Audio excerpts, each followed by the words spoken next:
a big component of communication when it comes to sales is the aspect of service delivery.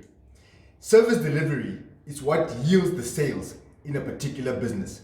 And so great service delivery, when it's at an all-time high, sales will be at an all-time maximum. However, when service delivery is very, very poor, the sales in that organization will continue to decrease. So as an individual, what are some of the things that you need to be doing when it comes to the component of service delivery? Well, understand that service delivery is something that you're actually going to pick up more when things go wrong, as opposed to when things are going right. No one is going to compliment you when you're doing that which you are supposed to be doing. But complaints will come about when you drop the ball. And so in an optometric practice, for example, what influences service delivery? Things like you said to our patient, the glasses will take 4 days or 4 working days, and now they end up arriving on the 6th day. What did you do? Did you let the patient get in touch with you first to ask and inquire on the first day, hey, where are my glasses? I was told they'll be here yesterday, but I got no call from anyone at the practice pertaining to my glasses. And now you're checking and you're like, sorry sir, your glasses are going to only be arriving tomorrow morning. That is completely unacceptable. That is poor service delivery.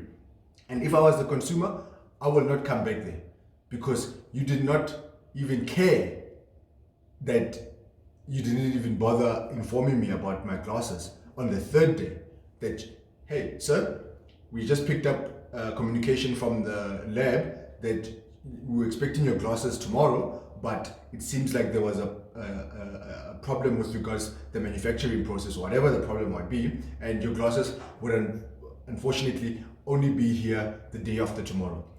That, even though it's frustrating to the consumer, it's still better than the consumer getting in touch with you post the day that you said the glasses will be ready, and then you have to communicate with them and still tell them that there's still going to be more delay.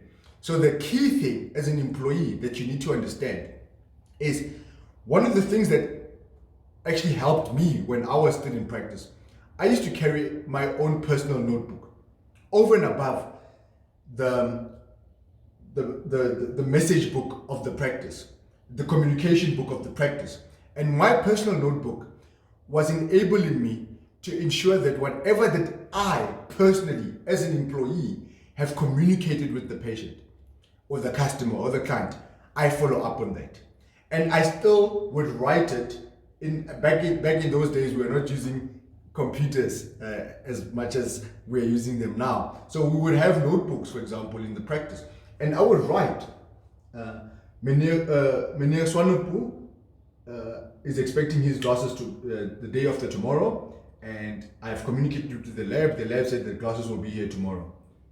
And I would highlight it in red, because Meneer Swanepoel has already indicated to me that he needs his glasses. The next day, I'll write the same thing. So I'll write that, a message at the top of each day on the diary, to ensure that we are following up with the lab. It's not going to happen with every single patient, but make sure that those patients that gave you the indication that they actually need these glasses and they need these glasses yesterday, that you are doing everything in your power to ensure that the lab delivers in order for the practice to deliver. And you are putting pressure on them, if need be, to ensure that Mr. Swanepoel gets his glasses. And so in my own personal book, I will write my own notes that I'm also making sure that I'm doing that which I said I will do. And why am I writing it on both? What if something happens to me on my way home? What if I fall sick tomorrow morning? Whatever. I would have had the notebook on me, and I would have still written it in the practice communication book. And even if I'm not at work, I can still be able to communicate with whoever is at the practice and remind them that, hey guys, please check in the notebook. Mr. Sonipul, we need to follow up with the lab and make sure that the glasses are here before the time that we said the glasses will be here. So it just helped me as an individual to make sure that from a service delivery point of view, I'm on top of my game. And so whenever there's anything that requires you to make communication with the consumer, make contact first. Get in touch with the consumer always before they get in touch with you. Follow up and keep the consumer informed at all times. This is so important. When you say you will call back in 30 minutes, call back in 30 minutes. When you say you're going to follow up and get back to the consumer on this day, do exactly that. And make notes for yourself all the time, reminders all the time, so that if between the time that you said you'll call and when you're supposed to call, something happens that distracts you, you've got measures that you've put in place that can ensure that you don't compromise on the service delivery. Because service delivery, it's in these small little things, right? But when you put all these small little things together, it's one big thing. And that one big thing compromises the sales. And here's the thing about consumers. They're not going to go and tell their people, their colleagues, their friends, their oikos about how amazing your products are. That will happen, but not really. One thing that they do going to say to the community is, wow, the service there, it's amazing. They're going to talk more about your service whenever they refer, as opposed to talking about your pricing and your products. So service delivery has a bigger impact and influence into overall sales of the business as compared to other components that influence the sales. And so be quick to find a solution and make sure you have a solution in place all the time before communicating with respective consumer. All the time. Make sure that you've got your checks and balances already. You know that, okay, I'm going to call Mr. Sonipul. This is what we need to tell him. This is what we need to communicate with him. If he asks this, this will be the response. If he asks this, this will be the response. And whenever an activity is completed, tick it off, tick it off, tick it off, tick it off. Very, very important. The other thing though, as an employee, you need to go the extra mile. Show that you care for the person that you are addressing or that you are assisting. It's very, very important that Mr. Sonipul, for example, knows that you care about the problem that he has, the concern that he has, the frustration that he has or that he's going through. So care, make that very clear that you care. And it's the whole thing about sympathy and empathy. When you've got empathy, you're not going through what the other person is going through, but you understand how frustrating and painful and irritating the process is. And so you put yourself in their shoes, though you have never walked in their shoes. And reassure the consumer that you have prioritized the problem. Very, very important when you're communicating to say, Sonipul, I have taken responsibility of this. My name is Obi. I have taken responsibility of this problem and I will be communicating with you throughout the course of today and tomorrow, and to ensure that I keep you up to date with what's going on with regards to a pair of spectacles. And sir, I'm communicating with the lab.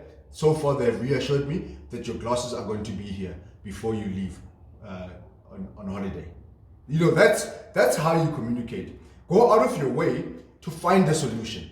Go out of your way. If someone drives and the time that the glasses can come here, it's going to be too late for Mr. Sonipul, and someone in the company drives, go to the lab, go and fetch the glasses if need be. Go and wait there for an hour whilst they're cutting the job. I've done that on multiple occasions as an employee because I knew that if I win this particular individual over, what he's going to talk about pertaining to the business and the service delivery that he received from the practice will be far more than me just being at the practice hoping that the delivery guy brings the glasses. So that had more impact, and we went out of our way. And if it's going to be convenient for us to go and drop off Mr. Sonipul's glasses at his place of office or work, or home, so be it. Because why? Mr. Sonipul already gave you the indication from the onset in terms of what he's expecting. So deliver above what he's expecting. You will win him over, and then guess what you do afterwards, Mr. Sonopul? Especially if there was no problem. Especially if you do all of that when Mr. Sonopul just asked, I need my glasses by Wednesday, and you deliver, and it's Monday, and you deliver the glasses on Tuesday, for example, and he's happy. And a week later, you phone him, Mr. Sonopul. Mr. Sonopul, are you happy with the glasses? Or 2 weeks later, you phone him, Mr. Sonopul. Mr. Sonopul, is everything still all right with the glasses? Are you enjoying seeing with them? How is it compared to the previous glasses that you had? The frame, are you still comfortable with the frame? Is it doing that which we said it will do? Everything that Mr. Sonopul will be saying is yes, yes, yes, yes. Thank you very, very much. And I really appreciate everything that you guys did for me. I actually enjoyed my holiday because I could wear my glasses with ease. Then you leave it at that. 3 months later, send Mr. Sonopul a WhatsApp message. We value and appreciate your service, sir. And please do let us know if whenever we've got new products in the practice, if you would like us to tell you about it. And also, if you don't mind, please do tell your community of influence or your friends, your colleagues about us. We would love to also help them the same way that we have helped you. Leave it at that. You win. That's how you win. That's how service delivery has an impact. All of a sudden, Mr. Sonopul is remembering now that you delivered beyond expectation. You followed up with him and you asked him if he is giving you permission to communicate with regards new promotions. And now what did you do? Up until that moment, he's always been coming to the practice every 2 years for his classes, right? But all of a sudden, you have said to him, you don't actually have to wait for the 2 years. There are new products. Now you have introduced that new norm for him. That what if there's a new frame that I would actually like long before the 2 years cycle expires? And so that's how you communicate. And that's simply a way in which service delivery can impact your communication when it comes to sales. And so here's the thing about it is that excellence should be the only acceptable solution when it comes to service delivery. And so if you would not accept the solution yourself or the service in that manner, why do you give it to others? And service delivery is not about you as an individual, it's about the team.